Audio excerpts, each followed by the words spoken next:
Travis Kelce and his teammates enter the Chiefs' practice session to prepare for the match against the New Orleans Saints. On Thursday, October 3rd, Travis Kelce participated in the practice session with his teammates at the Chiefs. At today's practice session, Coach Andy Reid deployed a new strategy in the context of Rice being injured and having to miss a long time.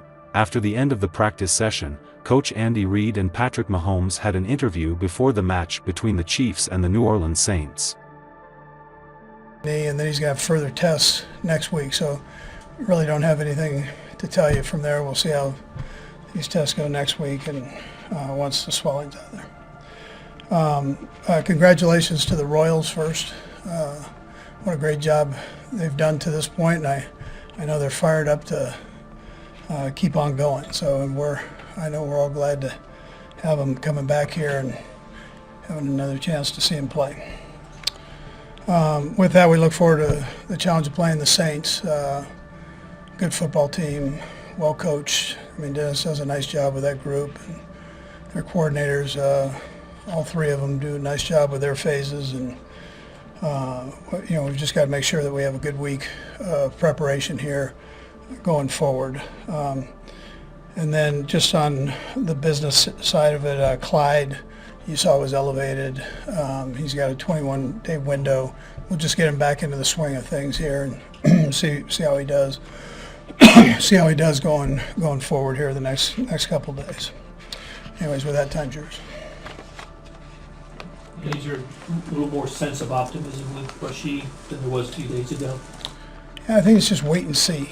Just is where we're at, and for his sake, we're really hoping that things work out, how for the best. But let's just see where it goes, and leave it up to the doctors to see. I'm definitely not a doctor. What are the plans for Clyde going forward here? Yeah, so we'll practice him today with the scout team, give him some reps there, and let him just kind of get back in the swing of things. He's in good shape. He's been working out, so just get him back into the football part of it. Anywhere close with O'Menihue to getting him back to practice too? I think that'll be a little bit here, yeah. Andy, what sorts of things are you seeing when you've referred to a few times being close on a few things offensively? What are the things that stand out to you the most that are just off the table? Yeah, just getting rid of the penalties and those self-inflicted wounds, turnovers, penalties, those hurt you at this level, and you've got to take care of that. And I've got to make sure that I'm putting the guys in the right position to do the right thing. So.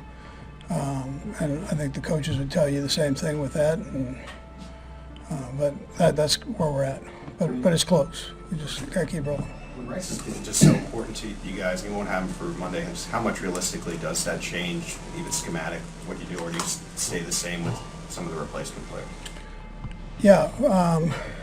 Listen, I mean, Rashee's had a phenomenal year. Unfortunately, in this league, injuries happen and life goes on. So we have always expected the next guys to step up and roll, and it's no different now. Is Rashee? There's not another Rashee. There's other guys though that are very, very good. So we'll be fine. Andy, have you been through an experience quite like this, where what you project is not even one snap going into a season, let alone now into Game 5, you're not having your top running back, two top receivers. Have you gone through an experience quite like this to start a season? Yeah, I'm sure I have. I mean, I've been doing it a long time, so there's been injuries that have taken place, but I don't really dwell on that, Nate. I mean, I just kind of move on and go and wish the best to the kids, most of all, and we'll take care of business. That's. Beach has done a good job of bringing people in here in depth and that. So just got to take care of business. When you look at Derek Carr, what's he doing and how's he fitting into that offense? Yeah, he's doing a very nice job. He's always been a good player. I mean, there hasn't been a question from our standpoint on that part. So they're doing a good job of protecting him, and he's doing a good job of delivering it to their receivers, and they've got good skill players there. So and good running back who also is involved in the pass game and the run game. But he's done a very nice job. Yeah. Coach, the I other don't player. know if Tyron's will play, obviously, in the last game, but just wonder if you can speak to what he meant to sort of the defensive shift you guys had here. This also what you've seen in 3 years from New Orleans. Yeah, phenomenal player. I'll vote for him for the Hall of Fame going forward. I don't have a vote, but I would vote for him. So he's a tremendous leader. He actually makes this his home here. So I think when he's done, he'll probably come back here. So, but great kid, great player, brings a lot of energy. Yeah. Coach, the other player that you've got on the NFI list with B.J. Thompson, how's he doing in his rehab, and is there still a possibility to come back? Yeah, again, the doctors are monitoring him. He's doing good. Yeah, to answer your question, he's doing good. He's in all the meetings and that. And, he's heading in the right direction, but we just have to see on that. I think time is a big part of that. We'll see how that goes. One of the things you mentioned, being close on a couple things. It looked like Jawan Taylor had a couple of those kind of penalties that were a problem for him last year early. Was it just officiating crew kind of thing, or was he getting into some bad habits? Those are correct. Yeah, he's got to fix those. I mean, he's got to fix it. That's bottom line. He's very quick off of the ball, and takes a lot of pride in that.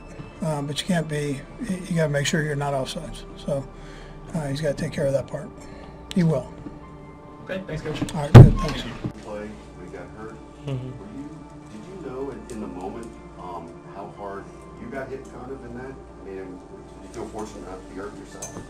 No, I didn't notice it in the moment. I was more worried about trying to get the ball. But yeah, I mean, obviously, just trying to make a play, and it happens whenever you're trying to make tackles. When you saw the replay, though, did you think, ooh? No, I mean, when I saw the replay, I felt like shit that I hit Rashee. I mean, I think that's pretty much all. I mean, I wasn't really worried about myself. I was worried about hopefully his injury, and hopefully that it wasn't as bad as it looked, because I was the one that hit him. About Tyron, but just, I don't know if he's going to end up playing on Monday, but just what did he mean to your guys' locker room when he was here? What kind of interactions kind of stand out? Yeah, I mean, I think just me being a young player, especially when he got here, I mean, just seeing that type of leader, I think was something that I'll forever remember.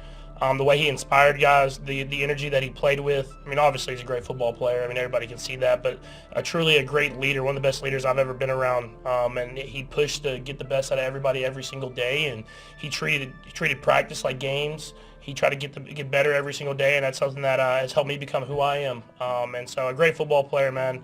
And I'm hoping that he gets out there, not for me and my sake, because, I mean, he's a great football player, always around the ball. But I think Kansas City, getting to see him come back and be on that field again will be special for the city. It stand out pretty early on that there were some traits that you could pick up early in your career? Yeah, I mean, you sit there and watch those guys that, I mean, I watched him when he was in college and he dominated college football, and then get into the NFL and all the great plays that he had made, and then being able to see him on a day-to-day basis is when you want to see those guys that are the top of the top and how they prepare every single day. And he was one of those guys that you knew why he was great when you saw him practice and how he went about his business. Talked about how you guys are going to have to rely on Travis more without Rice on Monday. Just curious about Juju Smith-Schuster and Justin Watson and your rapport with them and how big they've now become. Yeah, for sure. I mean, those guys are always the guys that do it the right way. I mean, they're always in the right position. They do what they're supposed to do, get guys lined up, and I think having those guys is a luxury, because you know that they're going to be there, they're going to get open, and they're going to make plays when their numbers are called. And so I think Brett Veach did a great job of continuing to build within that receiving room. Obviously not expecting to have these two kind of big injuries early in the year in that receiving room, but having the support of the guys to come in and step up and make plays whenever those guys aren't in there. Speaking of Juju, when the Chiefs bring back a player who'd been here previously, Jody Fortson, I guess, would be the latest example of that, and Kareem, how much are they able to hit the ground running? And like maybe a percentage basis do they have? Yeah, I mean, they always have a good feel for our main stuff, our base concept stuff. Every year in the offseason, Coach Reid adds new stuff, and the offense coaches look around at what we can do better. And so they have to learn some of that type of stuff. But I think you've seen with the guys that we've brought back is guys that are very intelligent. They're able to pick up the offense quickly. And so when stuff like this last game happens, you can throw Juju in there. He can run some of the routes that Rashee has, and he can get even and be in different positions maybe that he didn't practice all week because he prepares the right way and he's ready for his moment. Injuries are part of the game, but you guys have been hit pretty hard so far this year offensively. What's the difficulty for you in adjusting to a lineup that's seemingly different every week? I don't. Once the week goes on and you go through your game plan, it's usually pretty smooth because you have an understanding of the guys and what we're trying to do in the concepts of the plays. During the game sometimes, especially how it happened this last game early, where obviously Rashee's a huge part of the game plan. You have to kind of throw guys in there and try to make that timing up, and Coach tries to get that done in practice. He tries to throw guys in certain situations, but obviously there's limited reps. But I thought the guys did a great job of accepting the challenge and being in there in those moments. And but Coach Reid does a great job of getting guys prepared and ready to go throughout a week of game plan. And we had an extra day this week, so I'm sure guys will be ready to go out there and play some great football.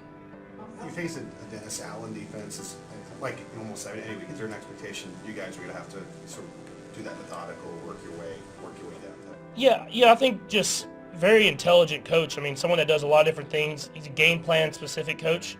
Someone that it's not all about his defense. He looks at the offenses and what they do best. He tries to take those away, and he's really good at it. And so he'll throw changeups in there you might have not seen the entire season or in his past because he thinks this might work this week. So it'll be a great challenge for us. They're a physical team. They play extremely fast, and they have a lot of great players and veteran players, so they can kind of get away with stuff because they know what they can and can't get away with. So you got to make sure that you're really on top of every single check at the line of scrimmage and prepared for everything whenever you step to the football.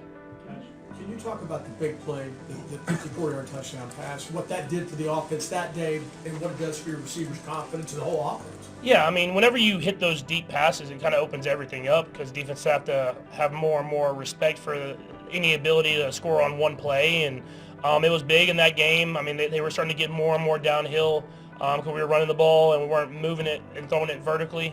And so when we were able to hit that deep one, it kind of opened up the offense at least a little bit. And our goal is to continue to show that we can do that on a week-to-week basis, and even more than one time a game. So there was more opportunities in that game to go downfield. So I have to continue to push the ball down the field so that it opens up everyone else underneath.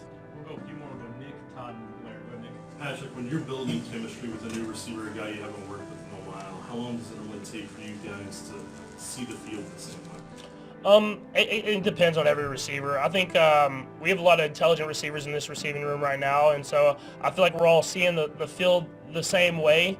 But now it's about me just having that trust and giving them those shots to make plays in traffic and stuff like that. And so, like I did with Xavier on that deep one, I think there was more opportunities to throw even to him later on in that game. And so just continue for myself to give him those chances to go out there and make plays and be the receiver that he is. And that goes throughout the entire receiving room, the tight end room, and the running back room. A couple of non-football things. I think you're pretty excited about this Royals playoffs, kind of moving on here to be back here in town. What's your excitement level for that? Yeah, I mean, it's awesome. I mean, it's great for the city. I mean, I've heard all the stories about how awesome the environment was the last time they were in the playoffs, and they're going to go up against a great baseball team in the Yankees, historic baseball team. And so I'm just excited for these guys. I mean, they're hungry. They're playing great baseball right now. And to be at the K, a sold-out crowd hopefully, and I get to see that October baseball there is going to be special. On our radio station this morning, known Yankee fan Garrett Dieter may be sniffing around for tickets. Is that appropriate for something like that? Yeah, man, I'll let him be there because when we hopefully win, I'll get to talk trash. So no, it's he's a big Yankees fan. I think if the Yankees lost this series, he might have to move cities. So let's see if we can do that for him. Keeping with the baseball theme, it just occurs to me that because of the sport you play, have you ever been to a postseason baseball game? I've been to a postseason baseball game. Back when I was in high school, the Rangers made the World Series a couple of times, and so I got to see them lose, I think, Game 5, against the Giants one year, and then I watched them lose, or maybe win the game that I was at when they went up against the Phillies and they ended up losing in Game 6 on that ball on the warning track. So I mean, I've had some close heartbreak. As the Kansas City Chiefs prepare for a Week 5 matchup with the New Orleans Saints on Monday Night Football, Andy Reid's squad is back at practice on Thursday afternoon. Speaking to the media in advance of practice, Reid provided an update on several of his players who currently aren't counting against the 53-man roster. Veteran running back Clyde Edwards-Helaire has 3 weeks to get back up to speed before the Chiefs must decide whether they will bring him off the non-football illness list. Reid confirmed his return to practice on Thursday, hinting at the club easing him back in. "Clyde, you saw, was elevated," Reid said. "He's got a 21-day window. We'll just get him back into the swing of things here and see how he does going forward here in the next couple of days." Edwards-Helaire, who played in 15 regular season games last year and amassed 411 yards from scrimmage on 87 touches, will be running with the scout team for a bit. As he continues to work his way back from battles with post-traumatic stress disorder and cyclic vomiting syndrome, this serves as a low-pressure environment for the former first-round pick. Now that his 4-game mandatory absence is over, we'll practice him today with the scout team, Reid said. "Give him some reps there and let him just kind of get back in the swing of things. He's in good shape, he's been working out, so just getting him back into the football part." Defensive end Charles Omenihu started the season on the physically unable to perform (PUP) list, which was always the plan as he recovered from a torn ACL suffered in the AFC Championship game. He seems to have previously hinted at a target being set for a potential return to play, although he still has to miss at least 2 more games before his respective practice window can be opened up. Reid confirmed that it'll take some time before Omenihu is reintroduced to the practice field. "I think that'll be a little bit here, yeah," Reid said. Back in August, Albert Breer of Sports Illustrated reported that Omenihu wasn't expected back until November. Omenihu recently tweeted that he's at the home stretch, which could signal a positive sign in his ongoing rehab. There should only be a couple more boxes to check before getting cleared for football activities. But patience remains important here. Speaking of patience, the club is exercising it in spades regarding defensive end B.J. Thompson. After suffering a seizure and going into cardiac arrest during an off-season meeting in June, the former 5th-round pick was released from the hospital just a handful of days thereafter and has been on the road to recovery ever since. Reid confirmed on Thursday that Thompson continues to make good progress. "Yeah, again, the doctors are monitoring him," Reid said. "He's doing good, to answer your question. He's doing good. He's in all the meetings and that. He's heading in the right direction, but we just have to see on that. I think time is a big part of that. We'll see how that goes." Thompson is still on the non-football illness list, although his 4-game window of mandatory inactivity has also elapsed. A late August report stated that there was optimism surrounding his chances of playing this season, so the Thompson situation is certainly one to monitor moving forward. The New Orleans Saints are in a tough situation entering Week 5. They lost their last 2 games, and absolutely need a win, but they're set to play a road game against the back-to-back defending champion Kansas City Chiefs. Going into Arrowhead is the last thing you want when you need a get-right game. However, those are the cards that have been dealt to New Orleans. So the team needs to put together a complete game and get the job done. While the Chiefs are 4-0, they have played in all 1-score games, and look a bit vulnerable. So the Saints can definitely pick up a win, but it's going to take some big performances. 3. Saints need Alontae Taylor to thrive against the Chiefs. Alontae Taylor has been one of the best players for New Orleans to start the season, and the team will need that to continue in Week 5. Taylor will likely draw the responsibility of covering Travis Kelce, and the Kansas City tight end can be a handful. Kelce got off to a slow start this season, catching 8 passes for 69 yards in the first 3 games combined. In Week 4, though, he looked more like his old self, catching 7 passes for 89 yards. Him rounding into form is exactly what the Chiefs need, as they are dealing with multiple injured receivers. With a thin wide receiver group, Kelce will likely be a big part of Kansas City's offensive plan, and Alontae Taylor will be tasked with preventing a classic Travis Kelce performance. 2. Saints need big games from Chris Olave and Rashid Shaheed in Week 5. One thing Kansas City has excelled at to start the season is stopping the run. After 4 games, the Chiefs are allowing just 99 yards a game, and 3.8 yards a carry, which is tied for 3rd best in the league. They'll be challenged in Week 5 with New Orleans' productive run game. If Kansas City can slow down Alvin Kamara and company, the Saints will need the wide receivers to step up.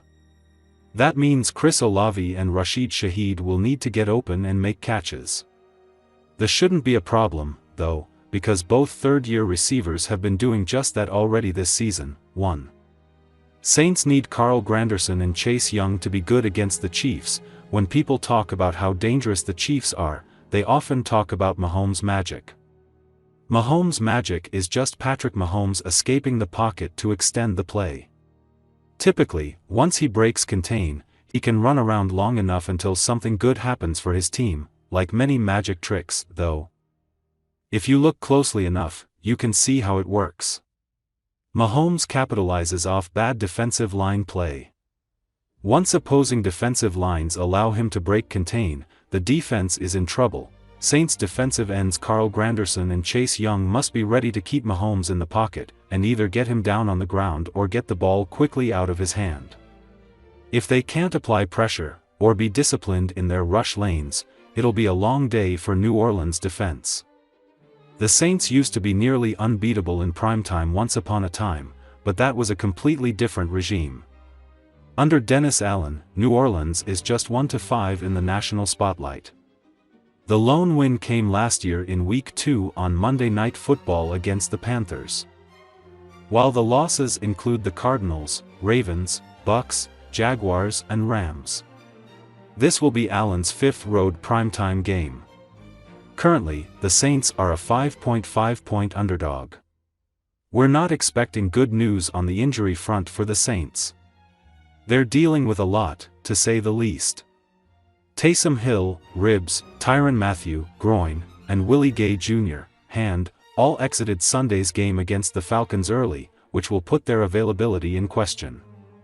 New Orleans was already down Cesar Ruiz, knee, Demario Davis, hamstring, and A.T. Perry, hamstring.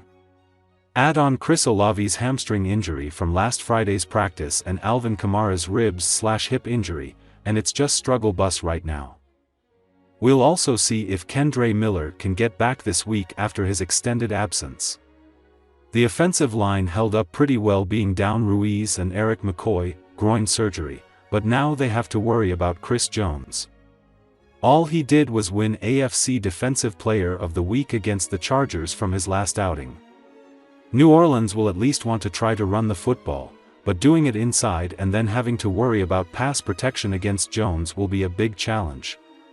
He's a player that can single-handedly cause nightmares, and the Saints know that. The question is, can they at least slow him down enough to have some success? Derek Carr is just 3-14 against the Chiefs in his career, 1-8 on the road. With his only road win coming in 2020 when the Raiders won 40-32. He also had wins in 2014 and 2017, but those were at home. He comes into focus here. It's a tough task going into their building and coming out with a win, but they were just 4-4 last season. It can be done. New Orleans is 3-2 against Kansas City on the road, losing their last trip in 2016 but coming out on top in 2008. Everyone is familiar with their environment, and the Saints have to come up with a heck of a game plan to counter. Kansas City improved to 4-0 following their 17-10 win over the Chargers but suffered a significant loss in the process. Chiefs wide receiver Rashee Rice was forced out of the game after taking an awkward hit to his knee from quarterback Patrick Mahomes while attempting to chase down a defender following an interception. "It's not good," Chiefs head coach Andy Reid told CBS Sports' Tracy Wolfson before halftime about Rice. Rice was quickly becoming the number 1 receiver for Kansas City, and the playmaker Patrick Mahomes and Andy Reid have been searching for since trading away Tyreek Hill.